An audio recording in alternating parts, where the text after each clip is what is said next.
हरे कृष्णा।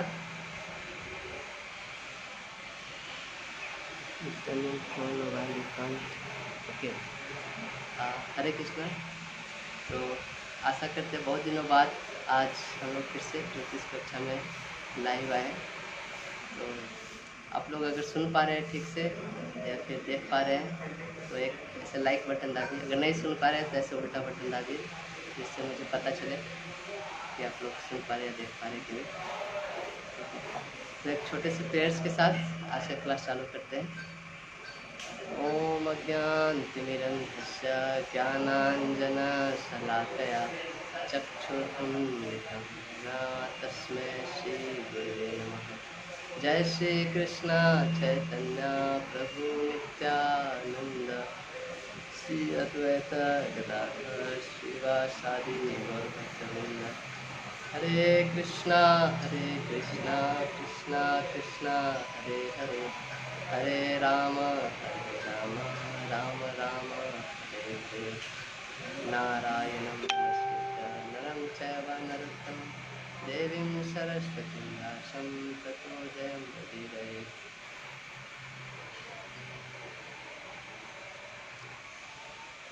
तो हरे कृष्णा। तो आज हम लोग लगभग 3-4 दिन बाद फिर से स्टार्ट किए हैं। तो एक्चुअली हम लोग मायापुर धाम आए थे, तो अभी भी मायापुर में ही है, लेकिन बहुत दिनों से क्लास चल नहीं रहा था तो सोचा कि क्लास चालू किया जाए। तो अभी से क्लास कंटिन्यू रहेगा। सिर्फ अभी तक जो था हम लोग बाहर थे इसलिए नहीं कर पाते, ट्रैवलिंग में थे।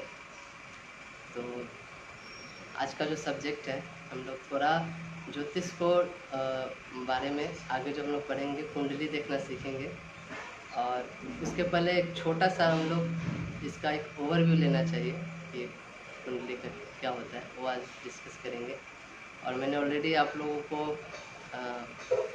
बहुत सारा डॉक्यूमेंट्स भेजे हैं इसके पहले जो भी पढ़ाए गए हैं।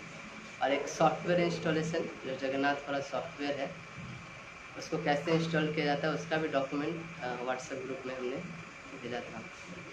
तो आशा है कि आप लोग इंस्टॉल किए होंगे।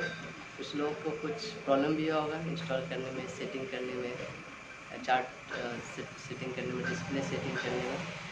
धीरे धीरे हम उसको कल या परसों के वीडियो में वो सब इशू जो भी है वो सॉल्व करेंगे। हो सके तो आगे चल के हम लोग एक क्वेश्चन आंसर सेशन भी रखेंगे, जिसमें जिसके भी कोई भी डाउट है कोई भी है तो वो भी हम लोग सॉल्व करेंगे। तो यहाँ पे हम लोग मायापुर में बहुत ही अच्छा जगह, एक्चुअली बहुत ही स्पिरिचुअल प्लेस है मायापुर। बहुत लोग आप लोग में से पहले यहाँ पे आ चुके होंगे या कुछ लोग नहीं भी आए होंगे। तो थोड़ा सा इस जगह के बारे में बताएंगे, फिर इसको हम लोग इस क्लास में जाएंगे। तो ये जगह जो है वो भगवान चैतन्य महाप्रभु का जन्म स्थान है, मायापुर नवदीप धाम। तो ऐसा होता है कि भगवान हर युग में अवतरित होते हैं। यदा यदा ही धर्म से ग्लानिर्भवति भारत अभ्युत्थानमस्तु तथात्मम्। तो जब भगवान कृष्ण आए तो उन्होंने राम आए, कृष्ण आए, उन्होंने बहुत सारे ज्ञान दिए लोगों को, बहुत सारी चीज़ें सिखाई, दुष्टों का नाश किया, फिर से धर्म की स्थापना की। लेकिन उसके बाद भी लोग धर्म का कैसे पालन करना चाहिए वो लोगों को ठीक से कर नहीं पाते थे। तो भगवान बोले कि एक अवतार में मुझे खुद भक्त बन के आना चाहिए और लोगों को सिखाना चाहिए कि मेरी भक्ति खुद कैसे करें। तो वही सेम भगवान कृष्ण एक भक्त के रूप में, भक्त के मूड लेकर, भक्त का भाव लेकर और चैतन्य महाप्रभु के रूप में आते हैं और यहाँ पे आके अपने भक्ति कैसे करनी चाहिए उसके बारे में सिखाते हैं। तो ये मायापुर धाम है, यहाँ पे आइएगा तो आपको बहुत अच्छा लगेगा। ऐसा बोला जाता है इस धाम का जो महत्ता है वो कलयुग में और भी बढ़ जाती है ना। यहाँ पे आइएगा तो आप फिर आपके पैर ज़मीन पे नहीं रहेंगे, आपके पैर ज़मीन पे नहीं रहेंगे, आपको एकदम हवा में ऐसे रहेंगे। इतना इतना यहाँ पे आनंद आएगा।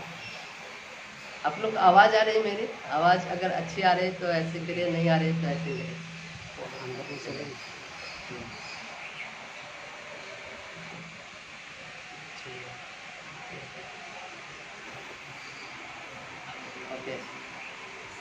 शायद प्लीज़ रोटेट ही, अच्छा कोई रोटेट करने के लिए बोल रहे हैं शायद। ऐसे हो गया, नहीं हो सकता। हाँ ठीक है, कोई दिक्कत नहीं है, अभी नहीं हो सकता ना रोटेट। ओके, तो शायद वो आज दूसरे मोबाइल से कर रहे हैं, वो रोटेशन ऑफ हो गया, अभी वैसे शायद चेंज नहीं कर सकते बीच में। ठीक है, अभी जो भी है कल से फिर से चेक करने की कोशिश करेंगे। तो ये है मायापुर धाम, अपने आप में बहुत ही स्पेशल धाम है। यहाँ पे आके हमें भी ऐसा लगा। तो और धाम में एक्चुअली भक्तों के साथ घूमने में एक अलग ही आनंद है, अलग ही मज़ा है। तो ज्योतिष का चालू करेंगे। ज्योतिष में देखेंगे एक्चुअली जब भी हम किसी ऐसे धाम में जाते हैं, ऐसी जगह में जाते हैं, ये बहुत ही बोलते हैं स्पिरिचुअली वाइब्रेंट प्लेस होता है। बहुत ही यहाँ पे हाई लेवल ऑफ एनर्जी होता है, आध्यात्मिकता बहुत होती है। मतलब कि इतना एनर्जी होता है, कभी कभी आप उतना एनर्जी को ले नहीं सकते।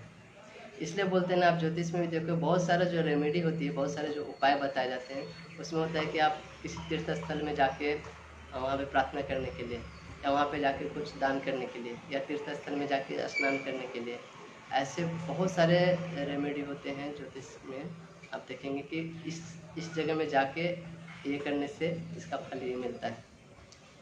तो क्योंकि ये जगह अपने आप में बहुत ही स्पिरिचुअली वाइब्रेंट होती है। यहाँ पे आके आपके कर्म जो होते हैं कटने लगते हैं, जो भी कर्म का जो आपका ये है, बहुत सारे कर्म सब। इसलिए तो कि आप तीर्थ स्थल में जाओगे तो आपको बहुत सारी परेशानियाँ आएगी जाने में ना। कभी ट्रेन कैंसिल हो जाएगा, कभी गाड़ी बंद हो जाएगी, कभी बीमार पड़ जाएंगे, कहीं पैसे की कमी हो जाएगी, और कभी धाम में जाने के बाद, ऐसी जगह में जाने के बाद भी आप वहाँ पे बीमार पड़ जाएंगे, कुछ जाके घूम ही नहीं पाएंगे। तो क्योंकि जब आप, क्योंकि ये आपका बहुत आपका ट्रांसफॉर्मेशन हो रहा है। जब यहाँ पे धाम में आते हैं तो आपके कर्म काट रहे हैं, तो काटने के लिए उसमें बाधा भी बहुत आती है। आपको उस बाधा को सहते हुए गुजरना पड़ता है, तभी आपका कर्म कटता है ना। तो जब भी आप किसी ऐसी जगह पे आते हैं, वहाँ पे हमको जो अपना जो कॉन्शियसनेस है, चेतना है, बहुत ही अच्छा रखना पड़ता है।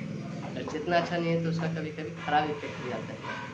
तो इसलिए बोला जाता है जब भी हम किसी धाम में जाते हैं, ऐसी जगह में जाते हैं, तो एक अच्छे विचार लेके जाए, अच्छे धारणा, एक पॉजिटिविटी लेके जाए, या फिर ऐसे भक्तों के साथ जाए, ऐसे लोगों के साथ जाए जो अच्छा एनर्जी।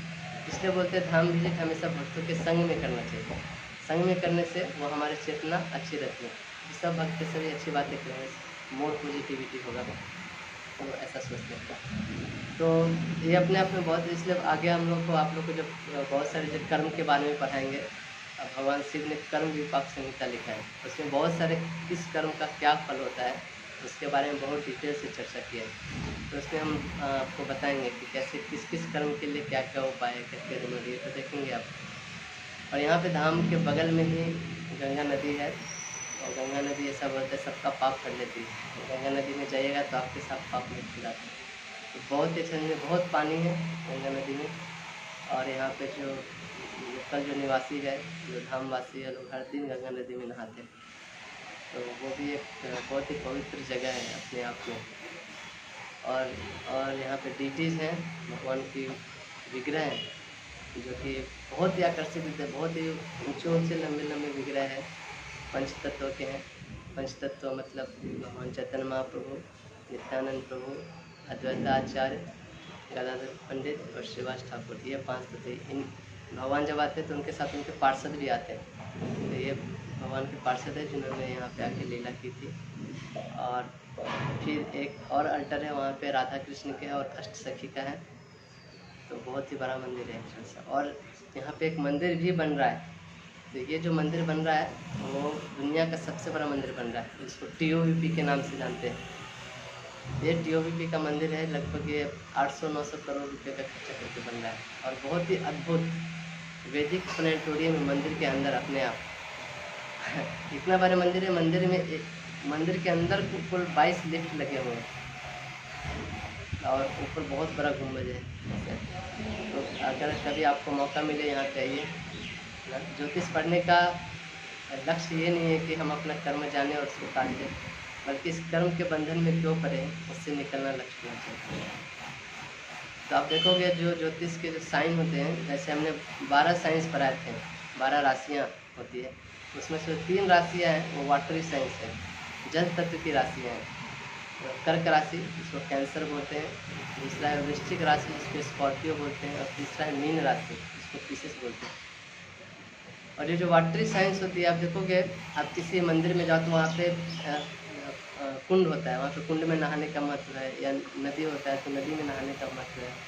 तो यह वाटर जो है, इसको बहुत ही महत्व जाता है। जो पानी है इसको बहुत, या फिर आप चरणामृत लेते हो, वो भी एक पानी होता है। या भगवान का चढ़ाया हुआ जो जल होता है, उसको अपने सर पे छिड़कते हैं, कुंड का जल अपने सर पे। तो ये वाटर का बहुत महत्व है, क्योंकि ये जो वाटर जो है ना, जो भी जल तत्व की राशियाँ हैं, ये तीनों राशियाँ बहुत ही हेवली लोडेड, ये आपके इमोशंस को कैरी करती है, कैरी फॉरवर्ड करती है। ये आपके इमोशंस को ऑब्जर्व करती है, और इसके इनका ऑब्जर्वेशन पावर बहुत होता है। जो भी वाइब्रेशन है उसको ऑब्जर्व करके ये अपने में संचित कर सकती है और समय आने पे छोड़ सकती है। तो इसलिए देखते हो, कोई लोग पहले श्राप देते थे ऋषि मुनि साधन, तो वो पानी लेते थे, पानी को मंत्र से अभिमंत्रित करते थे, और फिर वो पानी को छिड़कते थे, तो फिर ऐसे श्राप जाते हैं। फिर आशीर्वाद भी देते थे, तो मंत्र को अभिमंत्रित करते थे पानी से, पानी को मंत्र से फिर ऐसे लेते थे। तो पानी में बहुत क्वालिटी है। और ज्योतिष में 3 राशियाँ हैं जो पानी तत्व की, जो जल तत्व की राशियाँ हैं, वाटरी राशियाँ हैं, कैंसर, स्कॉर्पियो एंड पिसिस। तो आप देखोगे ये तीनों जो राशियाँ हैं बहुत ही इमोशनल राशियाँ है अपने आप में।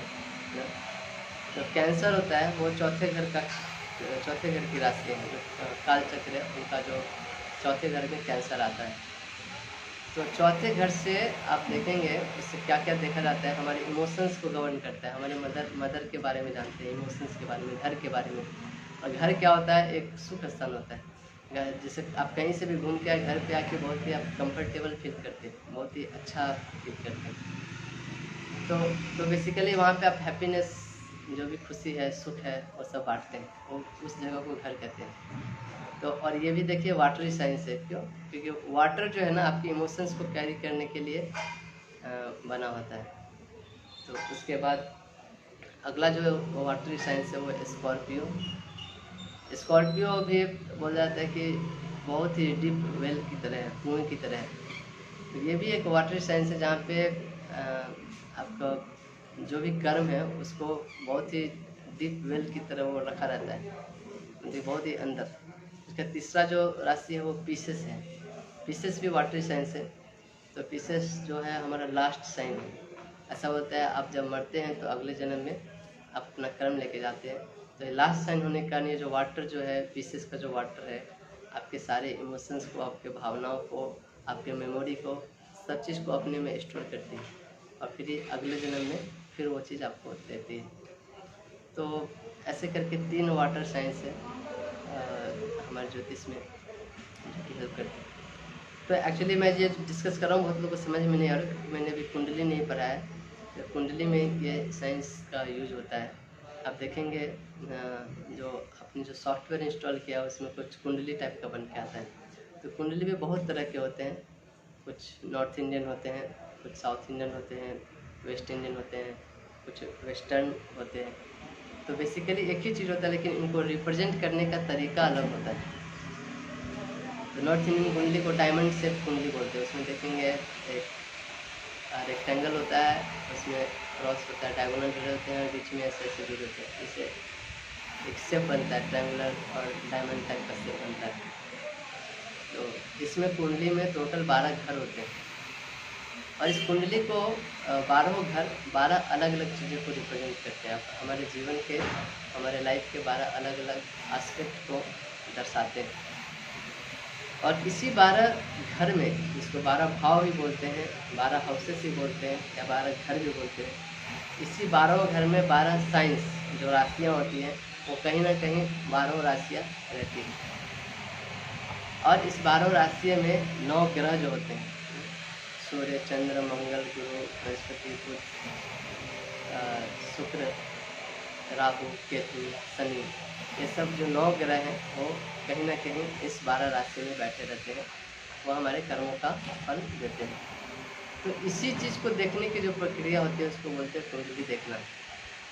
ये कुंडली देख के आप किसी के बारे में कुछ भी बता सकते हैं, मतलब कि एक्चुअली आपका पूरा जीवन जो होता है इस कुंडली पे आधारित होता है। उसके जीवन का हर डिटेल, हर चीज़ बता सकते हैं, क्या चीज़ कब होने वाला है, कैसे होने वाला है, क्या इस पहले के जीवन का क्या कर्म है, अभी आप क्या कर रहे हैं, आगे क्या होने वाला है, सब कुछ बता सकते हैं। पहले के ज़माने में ये प्रैक्टिस होता था, जब भी किसी का जन्म होता था तो उस समय पंचांग देख के उनका कुंडली बनाया जाता था और उसके बारे में फोरकास्ट किया जाता था कि ये बच्चा कैसा होगा, क्या करेगा आगे चल के, है ना। तो जैसे हम लोग यहाँ पे मायापुर में आए हुए, तो मायापुर में जब चैतन्य महाप्रभु का जन्म हुआ था, यहाँ से बगल में ही एक जगह है योगपीठ बोल के, तो वहाँ पे एक नीम का पेड़ है, उसी नीम के पेड़ के नीचे चैतन्य महाप्रभु का जन्म हुआ था। तो जब जन्म हुआ था तो चूँकि उनका जन्म नीम के पेड़ के नीचे हुआ था, इसलिए उनका नाम निमाई पड़ा था। और जब जन्म हुआ था उस दिन पूर्णिमा का दिन था और उस दिन ग्रहण भी था, पूर्णिमा के दिन चंद्र ग्रहण होता है। और जब जब चैतन्य महाप्रभु का जन्म हुआ, उस समय चंद्रमा में ग्रहण पड़ गया। चंद्रमा भी सोचने लगा, जब एक दूसरा चंद्रमा आ गया है ना, जो सबके जीवन में एक प्रकाश लाने वाला है, एक दिव्य जागृत करने वाला है, तो मेरे जैसे चंद्रमा का क्या यूज। तो ऐसा लोग लिखते हैं, चंद्रमा शर्म के मारे वो जाके छुप जाता है, उसको ग्रहण लग जाता है, बोले कि अब ये चंद्रमा आ गया, गौर चंद्र आ गए, तो मेरे जैसे चंद्रमा का क्या यूज ऐसे कहते हैं। और जब चंद्र ग्रहण होता है तो उस समय सब लोग भगवान का नाम जपते थे। जब भी कोई ग्रहण होता है उसको इनऑस्पिशियस माना जाता है। तो लेकिन चूँकि भगवान खुद उस समय जन्मे, तो इससे बड़ा ऑस्पिशियसनेस और कुछ भी नहीं हो सकता है। तो सब लोग उस समय हरि बोल, निताई गौर प्रेमानंदे, हरे कृष्णा हरे राम ऐसे करके सबको जप रहे थे और सबको गंगा में स्नान कर रहे थे ऐसा करके। तो ये जो भगवान का नाम है, ये अपने आप में बहुत ऑस्पिशियस चीज़ है। चंद्र ग्रहण जैसे इनऑस्पिशियस चीज़ को भी ये बहुत ऑस्पिशियस बनाता है, बहुत ही पुण्य बना देता है। इसलिए ग्रहण के समय आज भी ये रीति रहा है, आज भी ये प्रथा रही है कि लोग भगवान का कीर्तन, नाम जप या कुछ स्पिरिचुअल एक्टिविटी करते हैं, और कोई एक्टिविटी उस समय में नहीं करते, क्योंकि ये बहुत ही इनऑस्पिशियस होता है। तो उनका जन्म हुआ नीम के पेड़ के नीचे, इसलिए उनका नाम पड़ा निमाई। तो उनके जो माता पिता थे जगन्नाथ मिश्र, सची देवी, तो बहुत ही अच्छे थे। उन्होंने बहुत अच्छा से उनका केयर किया, भगवान का सेवा किया। उनके जो नाना थे वो थे नीलांबर चक्रवर्ती। तो नीलांबर चक्रवर्ती बहुत बड़े ज्योतिषाचार्य थे। तो उन्होंने जब चैतन्य महाप्रभु का जन्म हुआ तो उनका कुंडली देखा, और कुंडली देख के फिर उन्होंने बताया कि ये जो बच्चा है ये पूरे दुनिया का, पूरे विश्व का भरण पोषण करने वाला है। इसीलिए उनका नाम पड़ा, उन्होंने रखा विश्वम्भर, जो पूरे विश्व का भरण पोषण करने वाला हो, इसलिए उनका नाम विश्वम्भर रखा। और बताया नहीं, एक्चुअली ये चीज़ हमें सीखना चाहिए जब भी हम ज्योतिष प्रैक्टिस करें। उन्होंने ये नहीं बताया, उनको तो दिखा कि ये बच्चा आगे चल के संन्यास ले लेगा, घर छोड़ के चला जाएगा ऐसे, लेकिन उन्होंने ये बात बताया नहीं उस समय, जन्म के समय, क्योंकि सभी दुखी हो जाते हैं, अरे ये बच्चा छोड़ के चला जाएगा ना, क्योंकि एक परिवार के बीच में एक बॉन्ड रहता है, एक अटैचमेंट रहता है। तो जब भी हमारे पास भी जब भी कोई कंसल्टेशन के लिए आते हैं तो उसको डायरेक्ट एकदम सीधे जो उसको जानना का ज़रूरत है सिर्फ उतना ही बताने का, उसको सब चीज़ नहीं बताने का, जो वो पूछ रहा है उतना ही बताने का। क्योंकि कभी कभी हम लोग बहुत कुछ ऐसा बोल देते हैं जिसके कारण उसका जीवन और भी ख़राब हो जाता है, और भी वो उसी सोच में पड़ जाता है, फिर कुछ करना छोड़ देता है ऐसे। तो उन्होंने बताया कि ये पूरे विश्व का भरण पोषण करेगा, इसलिए इसका नाम विश्वम्भर रहेगा। और बाद में वही विश्वम्भर, वही निमाई आगे चल के उन्होंने दीक्षा लिया ईश्वरपुरी से। आगे चल के हरे कृष्णा महामंत्र का प्रचार किया पूरी दुनिया में। ऐसा बोला जाता है कि कलयुग में हरे कृष्णा मंत्र ही सारे जीव को तार सकते हैं। सारे ग्रहण, जो ग्रहों का जो ग्रहण लगा हुआ है सारे जीव पे, या फिर जो सारे जीव जिस कर्म में फंसे हुए हैं, उस कर्म के बंधन को तोड़ने के लिए कोई है तो ये मंत्र है। मंत्र भी बहुत वाइब्रेशन, मंत्र के अंदर भी बहुत वाइब्रेशन होता है। जैसे मैंने आपको वाटर सेंस के बारे में बताया, ये वाटर उस सारे वाइब्रेशन को ऑब्जर्व करते हैं। इनमें क्वालिटी होता है, किसी भी थॉट को, किसी भी वाइब्रेशन को अपने अंदर ऑब्जर्व कर सकते हैं। तो ये मंत्र जब हम जपते हैं, ये करते हैं, तो ये हमारे जो चेतना होती है उसको शुद्धिकरण करते हैं। तो ये बहुत ज़रूरत है हमें जानना चेतना के बारे में।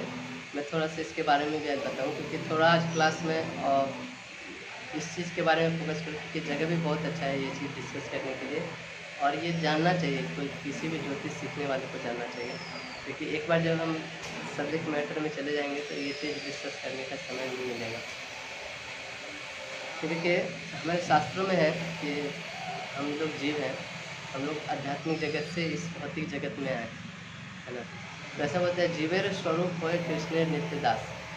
तो ये जो जीव है वो भगवान का अंश है ना, भगवान का पार्ट एंड पार्सल बोला जाता है, और भगवान के अंश होने के कारण इसका एक ही धर्म है, तो भगवान की सेवा करना। जैसे धर्म क्या चीज़ होता है, धर्म का एक बहुत ही सिंपल डेफिनेशन है, वैसा चीज़ जिसको आप छोड़ नहीं सकते, जो कि आपसे हमेशा के लिए जुड़ा हुआ है, उस चीज़ को आप कभी हटा नहीं सकते। जैसे मान लीजिए पानी है, पानी का क्या धर्म हुआ, पानी का धर्म हुआ बहना। पानी कभी बहना छोड़ सकती है? नहीं छोड़ सकती है, कभी बहना छोड़ ही नहीं सकती है। जैसे नमक है, नमक का क्या धर्म हुआ, वो नमकीन लगता है, वो धर्म नमक छोड़िए, अगर वो नमकीन नहीं लगेगा, अगर मीठा लगेगा तो उसको नमक नहीं बोलेंगे, फिर उसको चीनी बोलेंगे। तो धर्म एक इंट्रिंसिक चीज़ है, ऐसा चीज़ है जो उससे अलग नहीं किया जा सकता है ना। इसी तरह जीव जो है ना वो भगवान का अंश है, इसलिए उसका धर्म है भगवान का सेवा करना। लेकिन जब वो भगवान की सेवा से विमुख हो जाता है, तब वो इस भौतिक जगत में आता है, प्रवेश करता है, इंटरिंग द सीन ना, इस मेटल वर्ल्ड में। क्यों ये चीज़ जानना इसलिए जरूरी, क्योंकि ये ज्योतिष का बेस है। ज्योतिष का जो हम सीख रहे थे, इसके पीछे का बैकग्राउंड मालूम होना चाहिए, और इसके आगे का लक्ष्य भी मालूम होना चाहिए। ज्योतिष सिर्फ इसलिए नहीं सीखना चाहिए क्योंकि हमको अपना जानना है और कुछ रेमेडी करना है और अपना जीवन सुखी बनाना है। इसके पीछे क्या गोल है वो जानना चाहिए हमें। तो जैसे ही जब इस जीव ये अपना जो धर्म भूल के इस दुनिया में जब आता है, तो वो क्या भूल जाता है, वो भगवान की सेवा करना भूल जाता है। तो उसका जो चेतना होता है वो भौतिक चीज़ों में लग जाती है। ये मेरा घर है, ये मेरा स्कूल है, मैं इस फैमिली का हूँ, मेरा इतना ऊंचा पुल है, मेरे को इतना परसेंटेज मार्क्स है, मैं ये काम करता हूँ, मैं इंजीनियर हूँ, मैं डॉक्टर हूँ, मैं आदमी हूँ, मैं लड़की हूँ।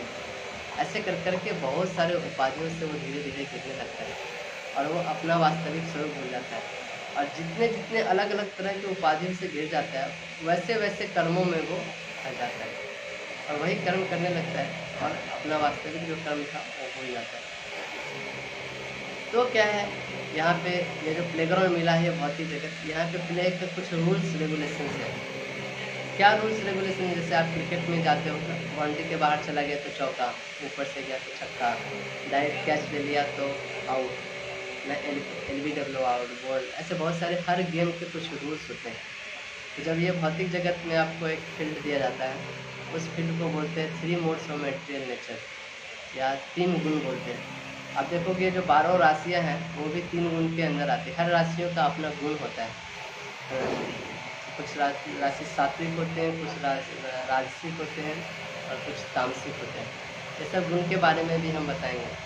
अलग अलग राशियाँ जिस जिस गुण में होती है उस गुण के अनुसार वो फल देती हैं। जैसे मान लीजिए जो सात्विक राशियाँ हैं वो आपको लॉन्ग टर्म प्लान देती है, मतलब कि बहुत लंबे दूर तक आप सोच पाते हो उस राशि में। जो तामसिक होती है वो बहुत short term plan, immediate pleasure, देखिए मेरे को 2 दिन बाद क्या हो कुछ नहीं, मेरे को अभी चाहिए वो चीज़। तो ये राशियाँ भी इस तरह से गुणों से प्रभावित होती है, और वो जिस घर में हमारे जिस घर में आके बैठती है, जिस भाव में आके बैठती है, उस भाव को प्रभावित करती है। तो जैसे ही जीव जब इस भौतिक जगत में आता है, उसको एक प्लेग्राउंड मिलता है, उसको बोलते हैं 3 मोड्स ऑफ मटेरियल नेचर, या 3 गुण, सात्विक, राजसिक, तामसिक, और इसमें वो भर जाता है। अब इस प्लेग्राउंड में प्ले करने के लिए उसको बहुत सारे नियम कानून होते हैं। वो नियम कानून को ही एक तरह से बोल सकते हैं हम लोग प्रिंसिपल्स ऑफ कर्मा, या बोलते हैं कर्म, जो भी है। तो जो भी आप कर्म करते हो उसके अनुसार आपको फल मिलता है। वो फल आपको इमीडिएटली मिल सकता है उसी समय, या फिर वो आपने अधिक कर्म किया उसका फल कुछ देर बाद मिल सकता है, या अभी कर्म किया वो स्टोर हो गया, उसका फल बहुत सालों बाद ही मिल सकता है। तो इमीडिएट रिएक्शन भी मिलता है कभी कभी देर से मिलता है, और कभी कभी बहुत ही देर से मिलता है। इतना देर से कि अगले जन्म 5-6 जन्म बाद भी मिल सकता है, हजारों जन्म बाद भी उसका फल मिल सकता है। लेकिन इतना गारंटी है कि आपको उसका फल मिलेगा ही मिलेगा। मतलब आप उसको एस्केप करें, उसको छोड़ ही नहीं सकते। और जितना कर्म किया उतना ही फल मिलेगा, ज़्यादा भी नहीं मिलेगा, कम भी नहीं मिलेगा। जैसे मान लीजिए भौतिक जगत में भी एक फल मिलता है ना, जैसे आप किसी को आदमी को मार दिए तो आपको जेल हो जाता है, या आपको अभी मृत्यु दंड का सजा देता है। आप एक आदमी को मारो या फिर 2000 आदमी को मारो, आपको तो मृत्यु दंड एक ही बार मिलेगा, है ना। आप 2000 आदमी को ही मारो, जेल में जाओ, जज सुना देगा इसको हैंग कर दो, फांसी दे दो, आप एक ही बार मरे। लेकिन जो प्रकृति का जो जेलर है ना, जो दुर्गा देवी, जो प्रकृति का जो कर्म का जो न्याय का जो सिद्धांत है, अगर आप 200 आदमी को मारे हो ना तो आपको 200 बार उसका फल मिले। 200 बार मारने का जो आपको 200 बार मारना पड़ेगा, उससे आप कभी छूट नहीं सकते, उससे कभी आप बच नहीं सकते। आपको उतना फल बराबर उतना ही मिलेगा। और जो हमारा जो कुंडली होता है उसमें हमारा हर कर्म का लेखा जोखा होता है। हर घर में ये ग्रह आके क्यों बैठा है, यही राशि आके इस घर में क्यों बैठा है, क्योंकि वो आपका पिछले जन्म से सारे कर्म लेके आ रहा है उस जगह का, और वो आपको वहाँ पे डिलीवर करेगा, वो आपको वहाँ पे आपको दे देगा। जैसे कोई डाकिया होता है ना, आपने चिट्ठी लिखा अपने परिवार वालों को, तो वो डाकिया क्या होता है, वो पत्र ले जाके आपके परिवार वालों को देता है ना। उसमें कुछ खराब न्यूज भी हो सकता है, कुछ अच्छा न्यूज भी हो सकता है ना। ऐसे कुछ अच्छा न्यूज हो सकता है कि मुझे नौकरी लग गई, तो आप पढ़ के बहुत खुश होंगे। कुछ खराब भी न्यूज हो गया कि मान लीजिए कि एक्सीडेंट हो गया था, पैर टूट गया था। आप जब डाकिया ये चिट्ठी देने आया तो आप डाकिया को थोड़ी डांटेंगे, क्या रे ऐसा खराब न्यूज़ तुम किया, तो उसका क्या गलती है, उसने तो सिर्फ वो जो चिट्ठी लिखा था उसको आके डिलीवर किया। तो इसी तरह जो राशियाँ होती है, जो ग्रह होता है, वो एक डिलीवरी मैन की तरह होते हैं, जो कि आपकी कुंडली में उस जगह आके बैठे हैं, यानी कि आप ही का कर्म है वो आपको देने आ रहे हैं। आपने अगर अच्छे कर्म किए हैं तो अच्छे फल देंगे, अगर आपने खराब कर्म किए हैं तो आपको खराब फल देंगे। तो ये बैकग्राउंड, तो जीव इस भौतिक जगत में आता है, स्त्री मोड्स के प्लेग्राउंड में फंस जाता है, और फिर टू एंड फ्रो उसका गेम चालू रहता है। लेकिन जीवन का गोल उसका ये नहीं है कि गेम में बने रहना, है ना। जीवन का जो लक्ष्य है वो ये नहीं है कि ज़्यादा रन स्कोर करना, ना ज़्यादा अच्छा पोस्ट पोजीशन पाना, ये नहीं है। जीवन का लक्ष्य क्या है, इस गेम से निकलना है। हम वास्तविक में इस गेम के लिए तो बने ही नहीं थे ना, इतना दुख हम क्यों संसार में झेल रहे हैं ना। एक पेट पालने के लिए कमाना पड़ता है, पैसा कमाने के लिए क्या क्या नहीं करना पड़ता है, बचपन से पढ़ना पड़ता है, सब मेहनत करना पड़ता है, पूरा जीवन हम बस वो रगड़ते रहते हैं, है ना। तो जो एम है वो ये नहीं है कि फिर से मरे और फिर से इसी भौतिक जगत में, तो एम जो है, जो लक्ष्य है, वो है इस भौतिक जगत से निकलना। तो उसके लिए जो हमको इस भौतिक शरीर, ये एक्चुअली हमारा भौतिक शरीर है। जब भी हम जैसे आध्यात्मिक जगत को छोड़ के भौतिक जगत में आते हैं, हमें भौतिक शरीर भी दिया जाता है ना। जैसे हम जिस इन्वायरमेंट में जाते हैं उस इन्वायरमेंट के सूट के अनुसार हम अपना ड्रेस बदलते हैं। जैसे मान लीजिए आप किसी ठंडे प्रदेश में जाएंगे तो वहाँ आप ना स्वेटर, मफलर, टोपी, जूट सब कुछ पहन के जाएंगे, नहीं तो बाहर एकदम ठंडा से जम जाएगा आपका हाथ। किसी गर्म जगह में जाएंगे तो आप फिर वहाँ पे कंबल ओढ़ के नहीं सो सकते, वहाँ पे पंखा चला के सोना पड़ता है। तो सिचुएशन के अनुसार हमें अलग अलग पहनावा करना पड़ता है। इसी तरह जब भौतिक जगत में आते हैं तो भौतिक पहनावा मिलता है, भौतिक वस्तु मिलता है, जो ये 5 तत्वों से बना होता है। इसको पृथ्वी, जल, अग्नि, वायु, आकाश, ये 5 तत्व। तो ये हमारे जो भौतिक शरीर ये भी 5 तत्व से बना होता है। इसलिए जब आदमी मर जाता है तो उसको जलाते हैं, 5 तत्व अपने अपने तत्व में विलीन हो जाते हैं। लेकिन इस तत्व के पीछे एक सटल फोर्सेस होते हैं जो इस 5 तत्व को गवर्न करते हैं, 5 तत्व को चलाते हैं। वो 3 होते हैं तत्व ऐसे, वो 3 होते हैं मन, बुद्धि और अहंकार। मन, बुद्धि और अहंकार जो होते हैं वो बहुत ही सटल होते हैं, बहुत ही सूक्ष्म होते हैं, जो कि हमें दिखाई नहीं देते। ये 5 तत्व दिखाई देते थे पहले, जो 5 तत्व, लेकिन ये जो 3 तत्व वो ना देख सकते हैं, ना सुन सकते हैं, ना बोल सकते, कुछ भी नहीं कर सकते, उनका कुछ आकार भी नहीं होता है। तो ये तत्व लेकिन हम सभी ऐसा अनुभव करते हैं कि हमारे पास मन है, हम इमोशंस हो जाते हैं। इस हाथ में, इस पंच तत्व में कुछ इमोशंस नहीं है, लेकिन वो मन जो होता है वो इमोशंस को कैरी करता है। बुद्धि जो होता है वो सोचने समझने की ताकत रखता है, क्या सही है और क्या गलत है इसका डिफ्रेंशिएशन कर सकता है, इसको पहचान सकता है। और अहंकार, जो मिथ्या अहंकार होता है वो हम वास्तविकता से छुड़ाकर हमको इस शरीर से जोड़ने का काम करता है, ऐसा समझ सकते हैं। तो ये 3 सटल फोर्सेस होते हैं। इसके पीछे जो होता है वो हमारा शुद्ध आत्मा होता है। तो 3 लेयर हो गया एक बार देखिए, शुद्ध आत्मा, उसके ऊपर ये सटल बॉडी का सूक्ष्म शरीर रहता है, मन बुद्धि अहंकार, इसका लेयर होता है। और उसके ऊपर ये पंच तत्व, पृथ्वी जल अग्नि आकाश वायु, जो भी रहता है उसका ये शरीर रहता है। तो ऐसे इस तीनों लेयर से जीव घिरा हुआ रहता है इस भौतिक जगत में जब भी आता है। और इस तरह से वो अलग अलग एक्टिविटी में, अलग अलग कार्यकलाप में लगा रहता है।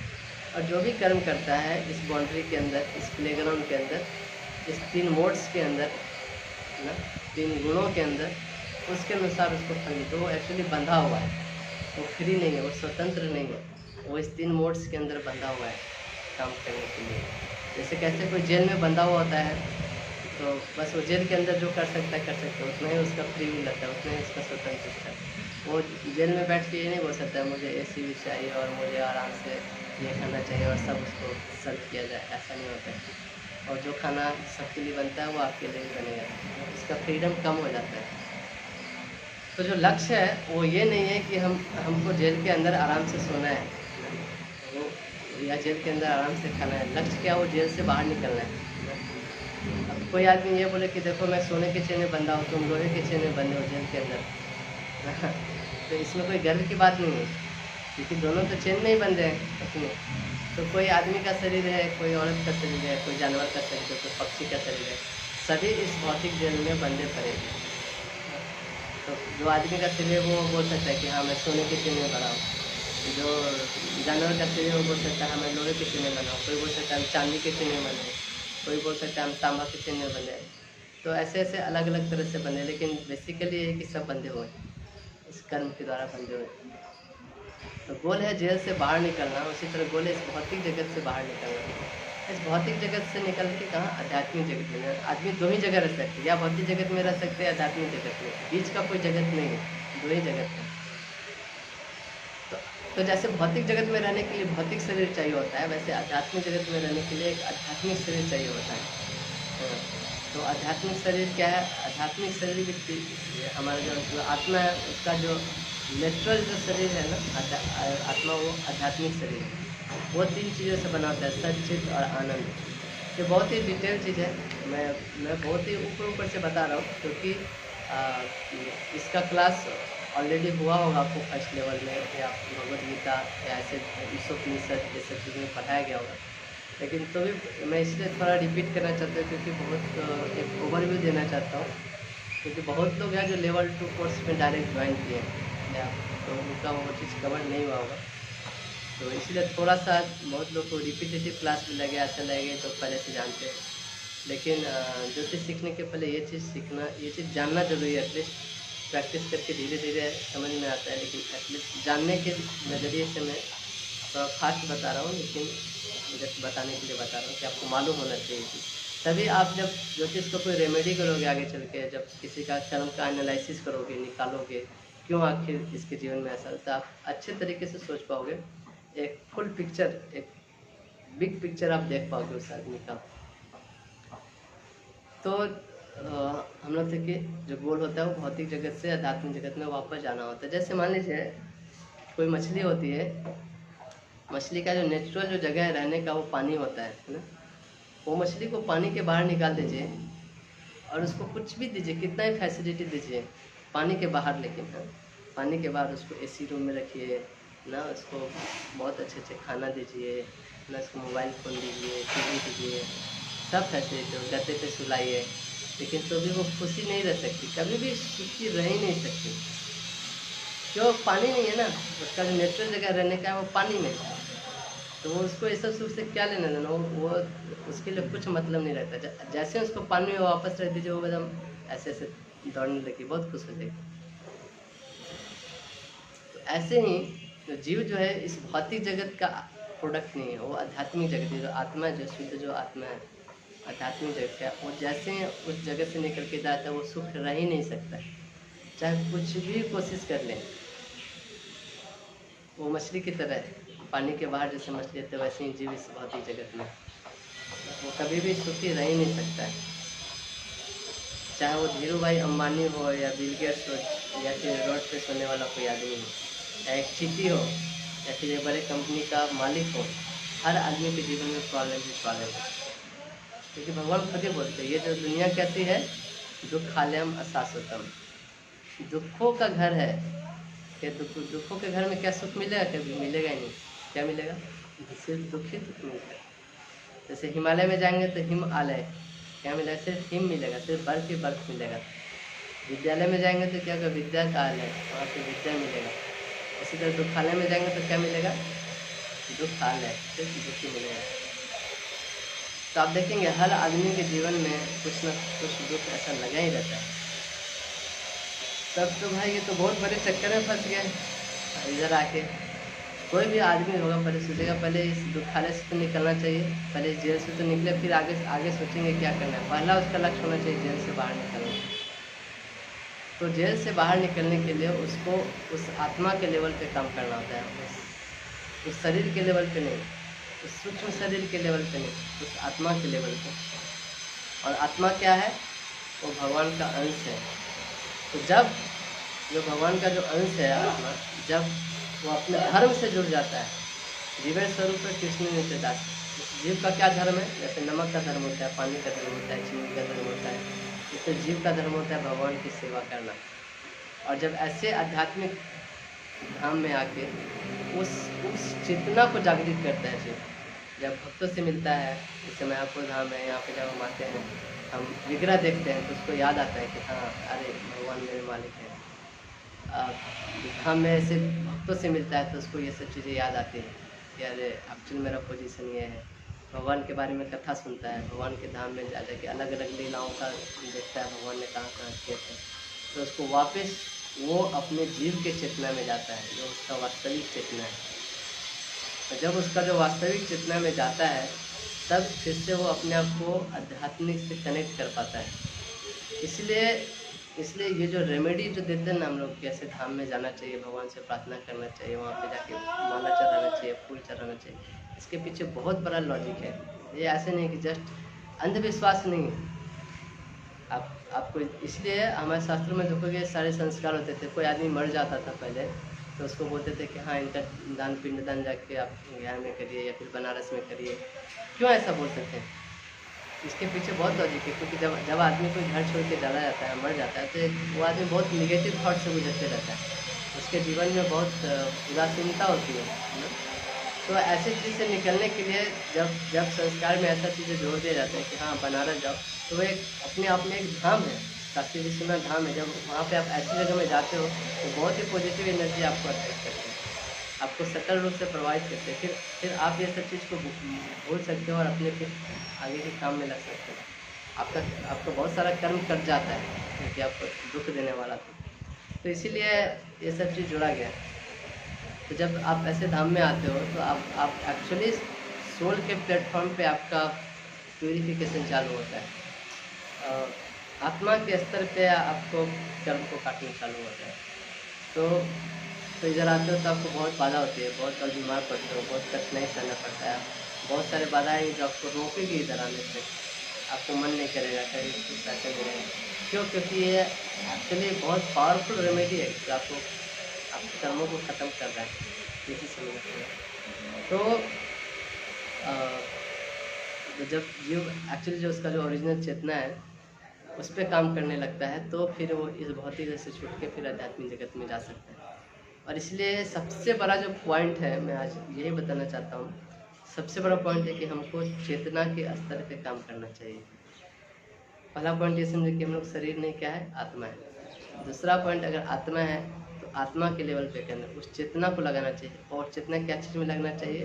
वो पॉइंटर हमेशा ये होना चाहिए कि हम भगवान के दास हैं, इसलिए भगवान की सेवा में हमको लगना है। जब ये चेतना रहेगी, ये भावना रहेगी, इस शरीर, इस आत्मा के लिए। फिर उसके बाद आप जो भी एक्टिविटी करें उसमें वो आप भगवान से जुड़ पाएंगे। अगर ये भावना नहीं रही कि हम भगवान की सेवा के लिए कर रहे हैं, भगवान की प्रसन्नता के लिए कर रहे हैं, क्योंकि भगवान हमारे मालिक है, भगवान के हम अंश हैं, अगर ये चेतना नहीं रही है, भावना इसके अगर नहीं रही, और इसके अलावा जो भी काम करेंगे फिर उससे कुछ फर्क नहीं पड़ता है। क्योंकि जो भी कर्म करें अगर ये भावना नहीं है तो फिर आप कर्म के बंधन में ही फंसते हैं, क्योंकि कर्म के बंधन से यही एक चेतना है जो आपको ऊपर उठा सकता है, समझे। इसीलिए बोला ये 3 मोड्स है प्रकृति के, जो 3 गुण के अंदर जो भी कर्म किए जाते हैं वह आपको बंधन में बांधती है। और ये जो आप जब आत्मा की चेतना पे जब काम करते हो, अपने आप को भगवान का दास मान के भगवान के प्रसन्नता के लिए जब काम करते हो ना, ये ट्रांसेंडेंटल है, ये 3 मोड्स के बाहर का काम या 3 गुणों के परे है। इसके लिए कोई कर्मा नहीं लगता है, इसको अकर्मा बोलते हैं। 3 टाइप के कर्मा होते हैं, आपने सुना होगा। विकर्म होते हैं, कर्म होते हैं, विकर्म होते हैं और अकर्म होते हैं। कर्म मतलब जो प्रेस्क्राइब ड्यूटी है, अच्छा करो तो अच्छा फल मिलेगा, ये करो तो ये फल मिलेगा। और विकर्म होते हैं जो प्रिस्क्राइब नहीं होते शास्त्रों के अनुसार। जैसे किसी को जा रहे हैं, जाते जाते थप्पड़ मार दें तो उसका फल आपको ही मिलेगा, आपको ही थप्पड़ लगेगा। किसी को चाकू भूखती है ना, या फिर जीव की हत्या कर रही है ना, हत्या करके अपने जीवा के लिए उसको हत्या करके खा रहे हैं तो उसका फल लगे, ये विकर्म हो गए। और एक अकर्म होता है जो इस कर्म और विकर्म के भी परे हैं, जिसका कोई कर्म नहीं लगता है ना, उसका अच्छा फल मिलता है ना खराब। तो वो है क्या, वो आपको इस तीनों मोड्स के बाहर लेके जाते हैं, आपको भगवान से जोड़ते हैं।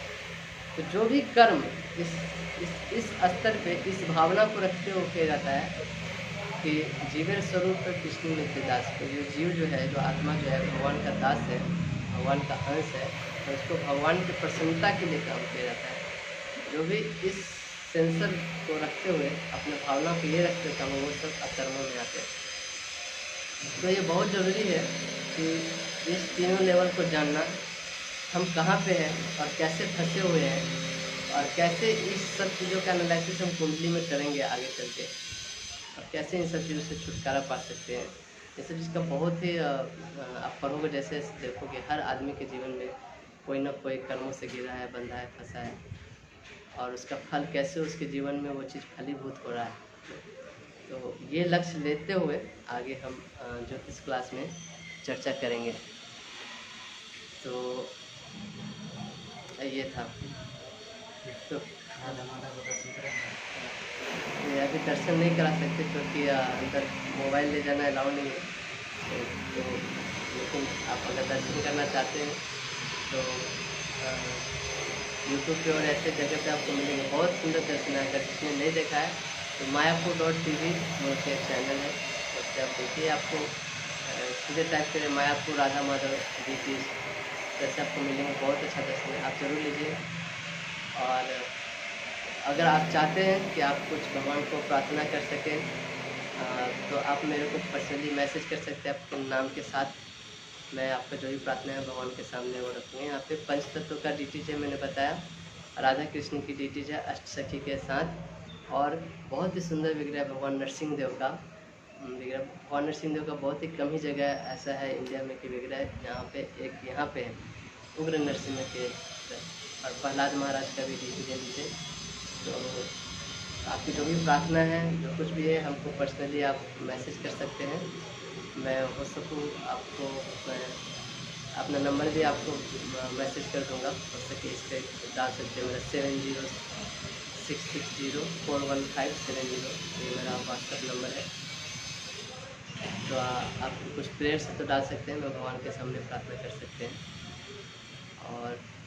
और एक बताना था कि जैसे हम ये पढ़ा रहे हैं तो इसको सीखने का कोशिश करिए ना। आप पढ़ाने के समय ये ध्यान में नहीं रखिए कि मेरा क्या होगा, अपने जीवन में फंस नहीं रखिए, बल्कि ये साइंस को सीखने का कोशिश करिए। मैं देखता हूँ बहुत लोग मेरे को ऐसे पर्सनली मैसेज कर रहे हैं या भेज रहे हैं कि मेरा कुंडली देख लीजिए, मेरा क्या होगा।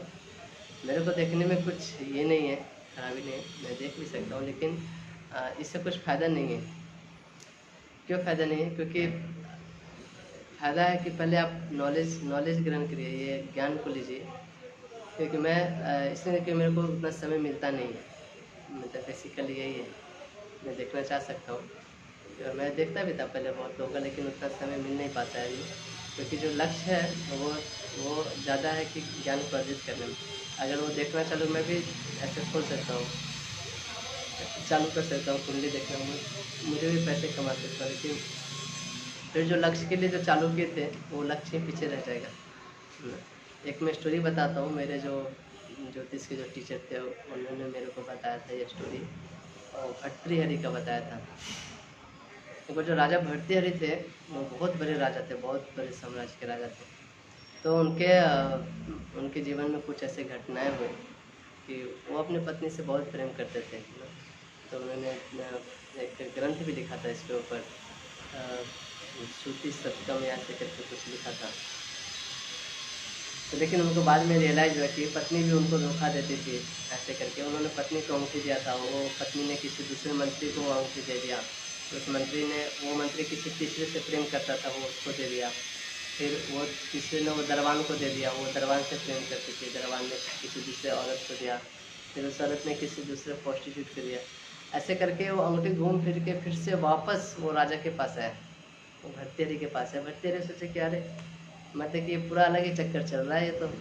मैं सोचता था मैं अपनी पत्नी से बहुत प्रेम करता हूँ, पत्नी मेरे से बहुत प्रेम, लेकिन वो तो किसी और से प्रेम करती है, तभी तो वो अंगूठी दूसरे को दिया। तो राजा को फिर उसके ये एपिसोड होने के बाद उनके अंदर वैराग्य जगा, तो फिर उन्होंने दूसरी बुक लिखी, वैराग्य सतकम। तो बहुत फेमस बुक है, आजकल मिल जाता है कहीं पे भी।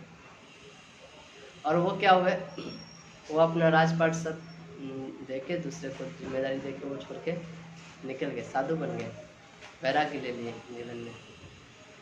तो एक बार जो भर्तृहरि थे वैसे बहुत साल तक गया, तपस्या उपस्या के बहुत साल बीत गया लगभग इसी तरह। और फिर घूमते घूमते घूमते घूमते वो अपने राज्य में एक बार ऐसे सन्यासी बन गए, वो डंडा लेके, और सन्यासी का धर्म होता है वो घूमते रहता है, कहीं एक जगह पे रुकता नहीं। तो घूमते घूमते इसी तरह जब एक बार अपने ही राज्य में पहुंच गए, घूमते घूमते जब वहाँ पे आए, तो वहाँ पे सुबह सुबह का समय था, तो देखे कि जलेबी छन रही है, तो गरम गरम जलेबी था, तो उनको भी खाने का मन किया। तो भर्तृहरि बोले कि मुझे भी जलेबी मिलेगा क्या, ये तो मतलब कि एक भिक्षुक की तरह थे, कुछ था नहीं। तो जलेबी वाला बोला कि इतना पैसा लगेंगे, बिना पैसा का जलेबी तो मिलेगा नहीं। तो अब ये राजा थे, लेकिन अभी तो ये साधु के रूप में तो कोई पहचान नहीं रहता, पूरा जता उता हो गया था दाढ़ी, और एक भिखारी के ड्रेस में थे लगभग, तो कोई पहचान नहीं था कि यही राजा है। जो पहचान लेते यही राजा है तो सब उसको बहुत देते, लेकिन अभी कोई पहचान नहीं रहा। तो जलेबी वाला बोलता है चल चल, ऐसे थोड़ी सुबह सुबह मुँह उठा के चले आए जलेबी खाने, कुछ जलेबी के लिए कुछ काम करना पड़ता है, तो उसके लिए पैसा लगता है। तो मेरे पास पैसा नहीं है, तो पैसा नहीं है, जाओ जाओ उधर नहर खुद रही है, जाके दिन भर काम करो, कुछ पैसा मिलेंगे, फिर आना जलेबी खाने। तो भर्तृहरि को इतना मन करा था जलेबी खाने का, उन्होंने गए वापस। तो नहर की खुदाई चल रही थी, तो दिन भर उन्होंने लेबर का काम किया, होता है ना, कुदाल लेके से खोद रहे, माटी खोद रहे। तो शाम को पैसा मिला उन्हें कुछ, तो पैसा लेके वो फिर से आया वो जलेबी के दुकान वाले के पास, और उनको वो पैसा दिया, और उसके बाद उन्होंने जलेबी दिया खाने के लिए।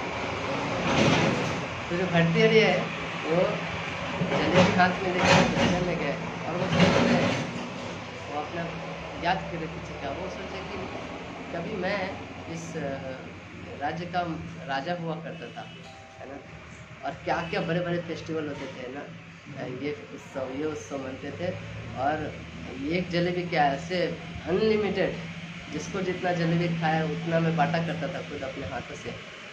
और आज इस एक जलेबी के लिए मुझे कितना मोहताज होना पड़ा, मैं दिन भर इस लेबर की तरह खटना पड़ा, तब जाके एक जलेबी मिला।